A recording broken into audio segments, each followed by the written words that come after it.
मार्च में गोवा में positivity rate 5 से 7% के आसपास था। अप्रैल के आखिर में यह 50% के करीब पहुंच गया और मई के पहले हफ्ते में 52% तक पॉजिटिविटी रेट वहां पर हो गया। अब जाकर गोवा में यह घटकर 35% के करीब आ पहुंचा है, लेकिन यह भी खतरनाक स्तर है क्योंकि सामान्य तौर पर 5% से नीचे में ही ये माना जाता है कि कोरोना से स्थिति फिलहाल नियंत्रण में है। गोवा के अस्पताल में जो हुआ वो सीधे सीधे मिसमैनेजमेंट है, क्योंकि अगर इसे ठीक किया जाता तो लोगों की जान बचाई जा सकती थी, लेकिन ऐसा नहीं किया गया। इसलिए इन मौतों को सीधे सीधे हत्या कहा जाना चाहिए और वो सब लोग गुनहगार हैं जो इतने दिन से लगातार मरीजों की मौत को तमाशे की तरह देख रहे थे। खबरदार में अब बात उस ब्लैक फंगस की जिसका खतरा देश के ऊपर लगातार मंडरा रहा है। कोरोना संक्रमण के बाद सेकेंडरी इन्फेक्शन के लगातार केस सामने आ रहे हैं, फिर चाहे वो यूपी हो, बिहार हो, गुजरात हो, पंजाब या राजस्थान हो। आज इस खतरे से एम्स के डायरेक्टर ने भी आगाह किया है और बचाव के तरीके भी बताए हैं।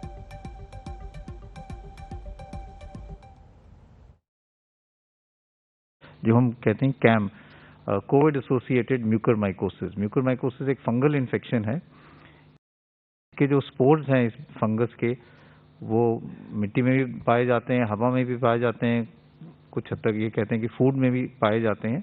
लेकिन ये फंगस जो है लो विरुलेंस है, यूजली इन्फेक्शन नहीं करता है।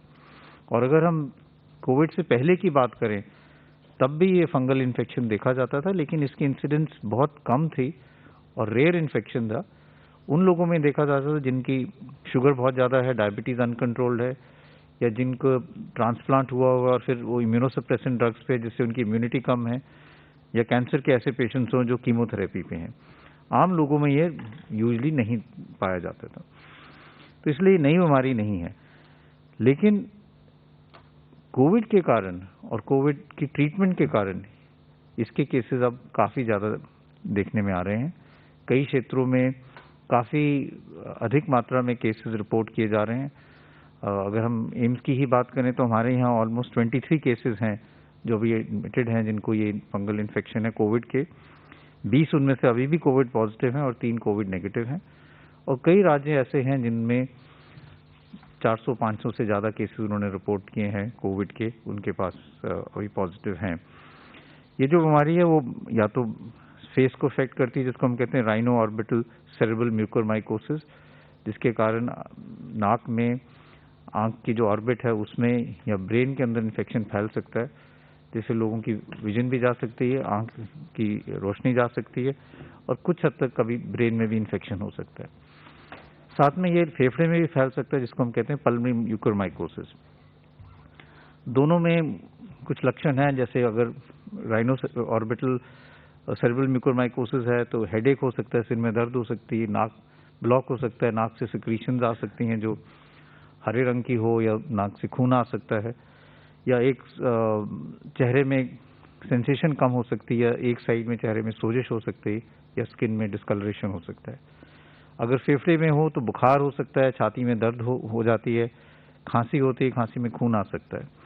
लेकिन मोस्ट इम्पॉर्टेंट इशू ये है कि ये फंगल इन्फेक्शन अब ज़्यादा क्यों देखा जा रहा है और उसके क्या कारण है और क्या प्रिवेंटिव एस्पेक्ट्स हम कर सकते हैं। एक तो ये है कि जो कोविड इन्फेक्शन है उसके कारण भी ये एक रिस्क फैक्टर है। कोविड इन्फेक्शन में जो हमारे हम ब्लड काउंट्स देखें तो एक सेल लाइन जो है जिसको हम लिम्फोसाइट्स कहते हैं वो कम हो जाते हैं, लिम्फोपीनिया हो जाता है। तो उसके कारण बॉडी में जो CD4 CD8 सेल्स हैं वो कम होते हैं और उसके कारण अपॉर्चुनिस्टिक इन्फेक्शन, फंगल इन्फेक्शन के चांसेस बढ़ जाते हैं। ये फर्स्ट वेव में भी देखा गया था और अगर हम 2003 सार्स की बात करें तो तब भी अगर डेटा देखें तो तब भी फंगल इन्फेक्शन कुछ हद तक ज़्यादा रिपोर्ट किया गया था। लेकिन इस दफ़ा जो हम इसको ज़्यादा देख रहे हैं उसके कारण 2 और हैं। एक कारण ये है कि कई ऐसे पेशेंट्स हैं जिनको डायबिटीज़ है, शुगर की तकलीफ़ है, और अगर वो कंट्रोल ना हो तो उनमें भी ये फंगल इन्फेक्शन के चांसेस ज़्यादा होते हैं। और तीसरा जो बहुत इंपॉर्टेंट कारण है, miss use of steroids. Steroids जो पेशेंट्स ले रहे हैं जिनको डायबिटीज़ हैं और साथ में कोविड है, अगर ये तीनों चीज़ें इकट्ठी मिल जाएं तो वो चांसेस ऑफ फंगल इन्फेक्शन एकदम बढ़ जाते हैं। इसलिए इसको रोकने के लिए सबसे पहले तो मिस यूज़ ऑफ स्टीरॉइड जो है वो हमें कम करना पड़ेगा। और जैसे पहले भी कहा था कि जो पेशेंट जिनको माइल्ड डिजीज है, जिनको ऑक्सीजन की जरूरत नहीं है और जिनको अर्ली स्टेज में जो कोविड इन्फेक्शन है, उनमें स्टीरॉयड देने से नुकसान ज़्यादा है, फायदा कोई नहीं है। जो रिकवरी ट्रायल है उसने भी यही दिखाया था कि अगर हम स्टीरॉयड्स माइल्ड पेशेंट्स में देते हैं तो मॉर्बिलिटी और mortality because of secondary infection ज़्यादा होता है।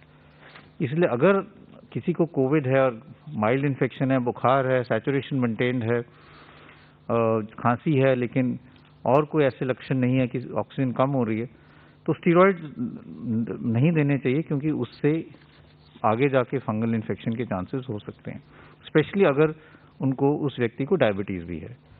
दूसरा है डायबिटीज़ या शुगर कंट्रोल, वो बहुत ज़रूरी है, क्योंकि जिन लोगों का शुगर कंट्रोल नहीं होता उसमें ये फंगल इन्फेक्शन ज़्यादा पाया जाता है।